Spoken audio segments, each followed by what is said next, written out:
Hello বন্ধুরা, ভাবছেন আমি বসে বসে একা কী করছি? ঠিকই মনে করেছেন। আমি আজকে সত্যি কয়েক ঘন্টার জন্য একা, তাই আপনাদের সঙ্গে এলাম। একা কেন জানেন? আমার ভাইজির মেয়ের মেয়ে হয়েছে, তাই আমাদের এই এলাকার হিন্দু নিয়ম অনুসারে 21 দিনের পর পবিত্র মা গঙ্গার স্নান করে পবিত্র হতে হয়। তাই আমার বাড়িতে বর্তমানে 5 জন সদস্য।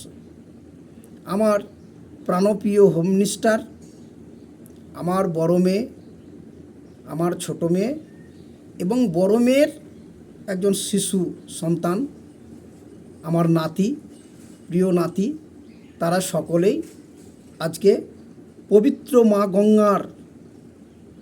গঙ্গা স্নানের সহযাত্রী। তাই বন্ধুগণ, প্রিয় বন্ধু, আজকে আমি সেই একাকিত্বটাকে অতিক্রম করার জন্যে আপনাদের কাছে এলাম। আপনাদের পরামর্শ, ভালোবাসা, শ্রদ্ধা গ্রহণ করে আমি যাতে আগামী দিনে ফেসবুকে আরও বেশি বেশি সময় দিতে পারি, ফেসবুকে দীর্ঘ সময়ের পথ চলার পথটা সুগম করতে পারি, তার জন্যে আমি চাই আপনাদের সকল বন্ধুদের আরও বেশি বেশি পরামর্শ, আরও বেশি বেশি ভালোবাসা, আরও বেশি বেশি শ্রদ্ধা আমি গ্রহণ করতে চাই। তাই বন্ধু, আপনারা সেই সাহায্য সহযোগিতা করবেন।